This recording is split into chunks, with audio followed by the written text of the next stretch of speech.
뉴욕주 의회가 논의 중인 맨하탄 교통 혼잡세 세부 내용이 일부 공개됐습니다. 내년 대선에서 유권자 3분의 1 이상이 트럼프 대통령의 재선을 위해 투표할 뜻이 있다는 조사 결과가 나왔습니다. 뉴욕주 의회를 통과한 드림 법안이 2달이 지나도록 법제화되지 않고 있어 이민자 단체들이 항의에 나섰습니다. 뉴욕 한국문화원이 올해 3.1운동 100주년을 기념하기 위해 독립을 주제로 한 영화 상영회를 갔습니다. 7억 6,840만 달러의 파워벌 당첨자가 위스콘신주에서 나왔습니다. 이상은 이 시각 주요 뉴스입니다. 시청자 여러분 안녕하십니까? KBN 뉴스입니다. 뉴욕주 의회가 논의 중인 맨하탄 교통 혼잡세 세부 내용이 일부 공개됐습니다. 연 가구 소득이 6만 달러 이하인 차량이나 장애인 차량, 응급차, 시정부 차량 등에는 교통 혼잡세가 제외됩니다.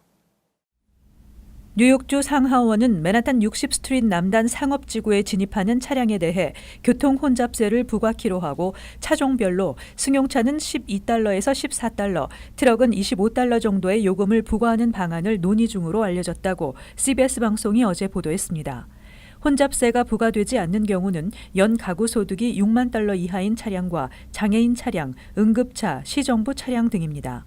논의 중인 내용에는 롱아일랜드 레일로드 또는 메트로 노스역에서 뉴욕시 전철로 무료 환승할 수 있도록 해 부담을 최소화시켜주고 교통 혼잡세 구역에 거주하는 맨하탄 주민에게는 요금을 면제하는 방안, 그리고 일부 교통 혼잡세 구역에는 매일 요금이 바뀌는 일일 요금제를 적용하는 방안 등이 포함되어 있습니다. 또 야간이나 주말 기간 브루클린 브릿지를 건너와 바로 FDR을 타고 맨하탄 북쪽으로 향하는 차량과 브롱스와 맨하탄을 연결하는 헨리 허드슨 브릿지에서 통행료를 지불하는 차량에게는 혼잡세를 부과하지 않고 트라이보로 브릿지와 마리오 쿠오모 브릿지를 통해 맨하탄에 진입하는 차량에는 이미 낸 통행료만큼 교통 혼잡세를 차감해주는 방안이 시행될 것으로 보입니다. 교통 혼잡세를 부과하는 방식은 이지패스를 통해 자동 부과하거나 이지패스가 없는 차량의 경우 카메라가 번호판을 식별해 우편으로 요금을 징수하는 방식이 유력합니다. 뉴욕주는 이번 교통 혼잡세 시행을 통해 거둬들이는 연간 10억 달러의 수입은 뉴욕시 대중교통 시스템 개선을 위한 150억 달러 상당의 메트로폴리탄 교통공사 채권 발행에 사용할 계획입니다. 교통 혼잡세는 예산안 마감일인 4월 1일 전까지 확정될 경우 오는 2021년부터 시행될 전망입니다. 내년 대선에서 유권자 3분의 1 이상이 트럼프 대통령의 재선을 위해 투표할 뜻이 있다는 조사 결과가 나왔습니다.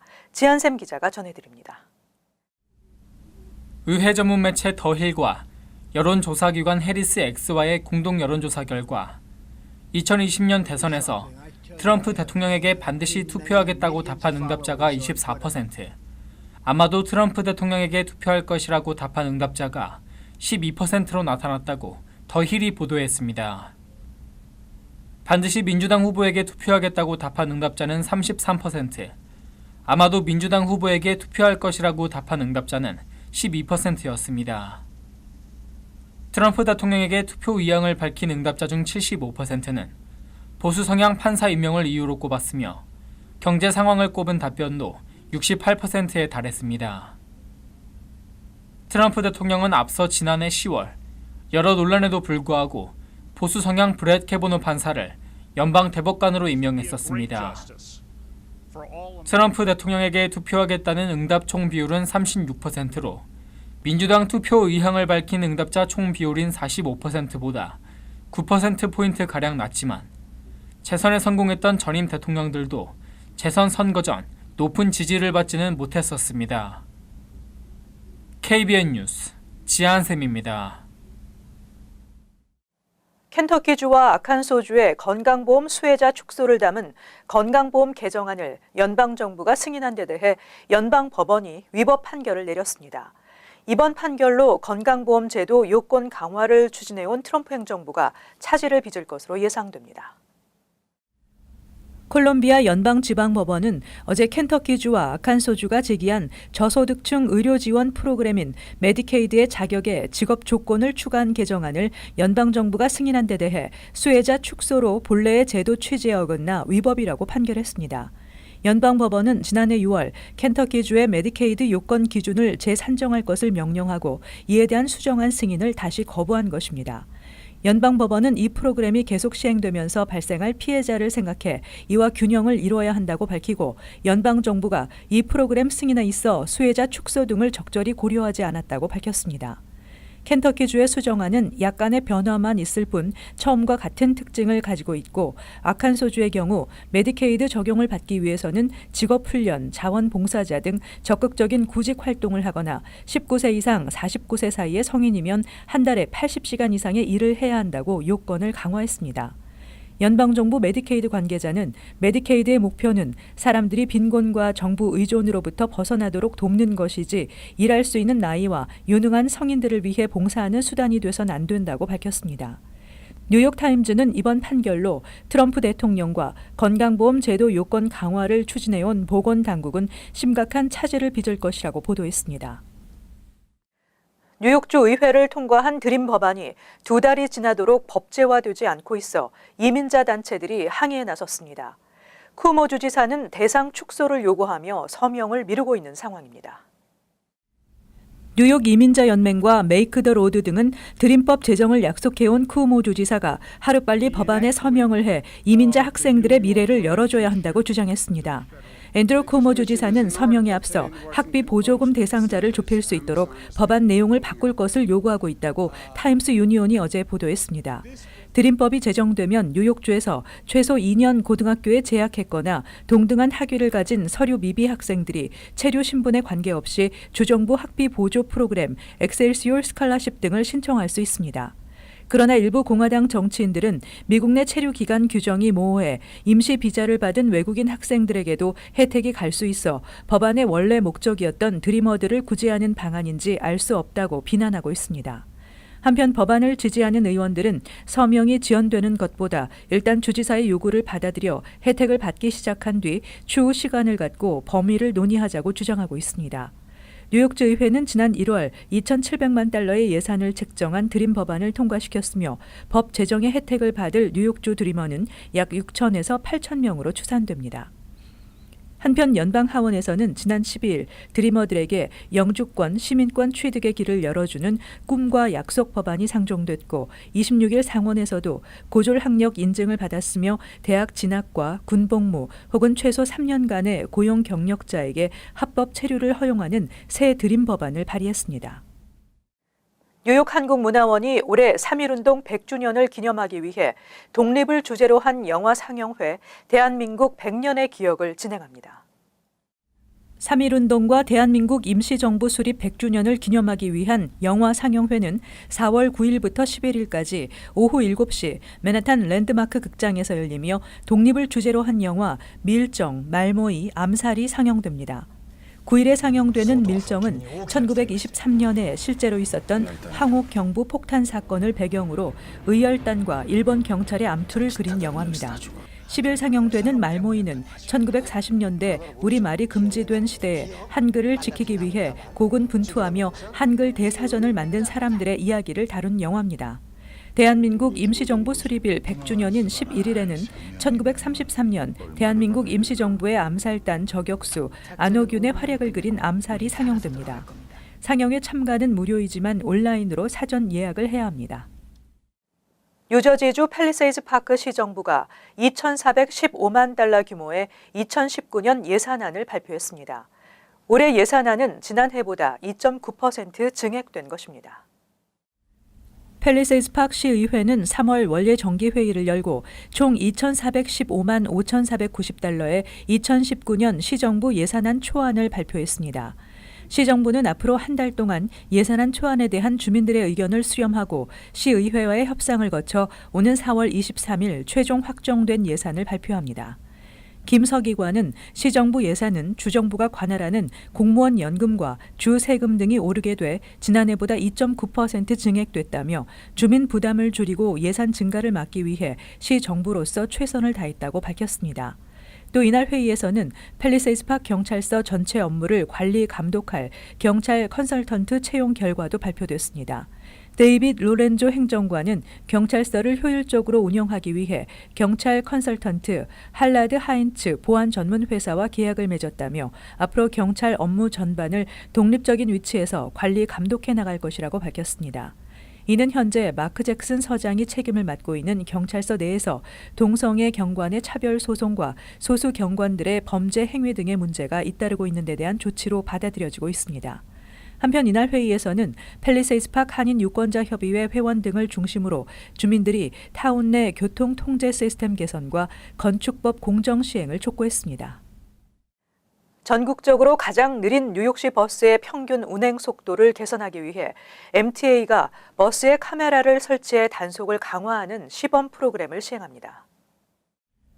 메트로폴리탄 교통공사는 총 예산 620만 달러를 투입해 올해와 내년까지 뉴욕시 버스 123대에 카메라를 설치해 버스 전용 차선에서 운행 중이거나 정차한 차량에 티켓을 발부하는 시범 프로그램을 도입하기로 했습니다. MTA는 이 같은 프로그램이 이미 샌프란시스코 등에서 실시되고 있으며 효과적으로 운영되는 것으로 판단된다고 밝혔습니다. 버스에 장착된 카메라에 찍힌 차량에는 125달러의 벌금 티켓이 우편으로 발송됩니다. MTA는 버스에 카메라를 설치해 단속을 벌임으로써 버스 전용 차선의 체증이 완화될 것으로 기대하고 있습니다. 카메라가 장착된 버스가 시범 운행되는 구간은 브루클린 B44 셀렉트 버스 서비스 구간과 맨하탄 M15 구간이며 일부 M14 구간에도 곧 투입될 예정입니다. 빌 드블라지오 뉴욕시장은 올 초에 버스가 제대로 속도를 낼 수 있도록 추가적인 감시 인력을 동원해 앞으로 2년 동안 버스의 평균 운행 속도를 최소 25% 이상 빠르게 하겠다고 약속한 바 있습니다. 뉴욕시경에 따르면 올 들어 지난 3월 10일까지 버스 전용 차선을 막거나 운행하다 적발된 차량에 발행한 티켓은 14,000장에 달하며 이는 전년 같은 기간에 비해 2배가 넘는 것이며 버스 전용 차선에 주차된 차량에 발부된 티켓은 전년보다 9% 많은 63,000장이었습니다. 뉴욕주 전역에서 일회용 비닐봉지 사용 전면 금지 법안 통과가 확실시되고 있습니다. 법안은 뉴욕시를 비롯한 뉴욕주 전역의 모든 소매점에서 고객들에게 무료로 제공해오던 일회용 비닐봉지를 사용하지 못하도록 규정하고 있습니다. 일회용 비닐봉지 사용 금지안에 대해 주 상원과 주 하원이 잠정 합의했다고 토드 카민스키 뉴욕주 상원 환경보건위원장이 어제 밝혔습니다. 카민스키 의원은 또 종이봉투에 5센트의 요금을 부과하는 방안을 논의 중인데 저소득층의 경우에는 이 요금을 면제하는 방안을 고려 중이라고 밝히고 종이봉투 유료화에 따른 수입은 환경보호만을 위해 사용될 것이라고 말했습니다.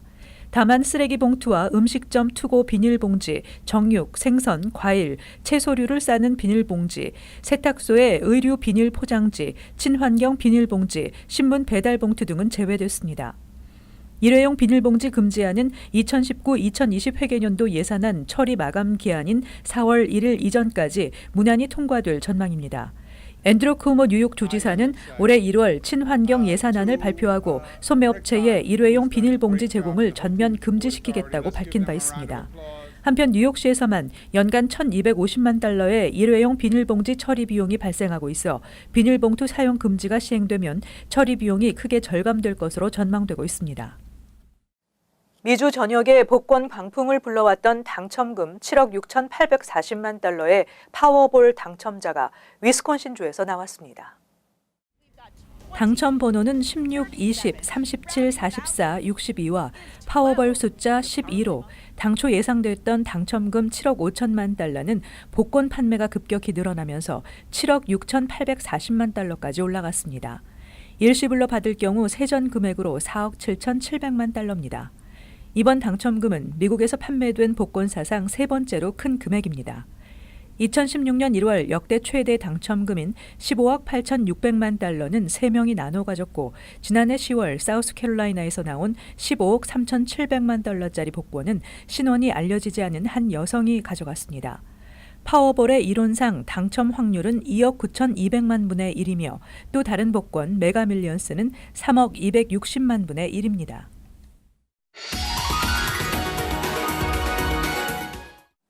이어서 LA 지역 한인사회 소식입니다. LA 카운티가 공공장소 금연 규정을 대폭 강화합니다. LA 카운티 슈퍼바이저 위원회는 현재 카운티 지역 내 공공장소에서 적용되고 있는 금연 규정안에 전자담배와 마리화나를 포함하기로 했다고 밝혔습니다. 이에 따라 LA 카운티의 모든 해변과 공공기관 건물 인근 식당과 바의 반경 25피트 내 흡연이 전면 금지됩니다. 이외에도 금연 규정 강화안에는 공원과 주차장, 버스 정류장 등에서도 흡연할 수 없다는 내용이 포함됐습니다. 이 규정안은 30일 내 시행될 전망입니다. 유방암 검사 규정이 20여 년 만에 처음으로 개정됩니다. 연방식품의약국 FDA는 앞으로 맘모그램 검사를 제공하는 유방조영술 시술은 유방의 밀도가 조밀한 여성의 경우 이 정보를 반드시 공유하도록 유방암 검사 규정을 개정한다고 밝혔습니다. 국립암연구소에 따르면 치밀 유방 여성의 경우 지방이 적고 유선 조직이 많아 엑스레이 촬영만으로는 유방 내 결절을 확인하기 힘듭니다. FDA 측은 해당 시설들이 맘모그램 검사에 대해 제공해야 하는 정보를 확대함으로써 환자들이 정보에 입각한 치료 결정을 내릴 수 있을 것으로 기대했습니다. 이어서 간추린 소식입니다. 시민 참여 예산 투표가 오는 30일부터 다음 달 7일까지 뉴욕시 32개 선거구에서 일제히 실시됩니다. 퀸즈 베이사이드, 와이스톤과 칼리지 포인트 등이 관할 구역인 19선거구에서는 PS 79, 169, 193 초등학교, JHS 185 중학교 등 선거구 내 16군데에서 투표가 진행됩니다. 올해 19선거구에서 배정된 시민 참여 예산안은 총 100만 달러로 예술, 문화, 커뮤니티 시설, 교육 등 총 20개 프로젝트에서 투표로 선정된 항목에 사용될 예정입니다. 주의회는 뉴욕시장 교육 통제권을 3년 더 연장하는 안을 예산안에 포함시키기로 해 드블라지오 시장은 임기가 끝나는 2021년까지 교육 통제권을 유지하게 됩니다. 교육 통제권은 뉴욕시의 중요한 교육 정책 등을 시장이 단독적으로 결정할 수 있는 권한입니다. 주의회는 13명으로 구성된 교육위원회에 적어도 1명 이상의 학부모를 포함시키도록 하고 특목고 입시 제도를 개편하도록 하는 등의 조건을 단 것으로 알려졌습니다. 코리 존슨 뉴욕시 의장은 뉴욕시에서 모피 제품 판매를 금지시키는 내용의 조례안을 상정했습니다. 뉴욕주 하원도 지난달 모피 판매와 제조를 전면 금지하는 법안이 상정된 상태입니다. 현재 뉴욕시에서는 맨하탄 웨스트사이드 존슨 지역을 중심으로 130여 개의 모피 업체가 영업 중입니다. 샌프란시스코와 LA는 모피 제품 판매를 전면 금지시키고 있으며 코치와 구찌, 알마니 등의 명품 의류 업체들도 모피 제품을 사용하지 않는 정책을 시행하고 있습니다. 뉴저지주가 전국 안전운전 의식 고취의 달인 4월을 맞아 4월 1일부터 21일까지 3주 동안 207개의 경찰서에 경찰관이 동원돼 운전 중 휴대전화를 사용하는 운전자에 대한 집중 단속을 실시합니다. 이번 캠페인을 위해 뉴저지주는 연방정부로부터 100만 달러의 지원을 받습니다. 경찰은 이번 집중 단속 기간에는 난폭 운전이나 과속 운전도 단속할 계획입니다. 계속해서 환율과 증권 소식입니다.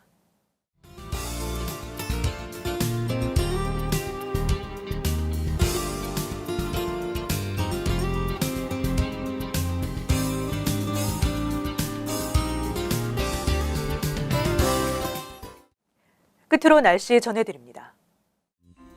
금요일 대체로 흐리겠습니다. 낮 최고 기온은 63도, 섭씨 영하 5도, 밤 최저 기온은 50도, 섭씨 영하 11도 예상됩니다. 토요일 대체로 맑겠으며 따뜻한 날씨 예상됩니다. 일요일 흐리고 몇 차례 비가 예상됩니다. 이상으로 KBN 뉴스를 마칩니다. 시청해주신 여러분 고맙습니다.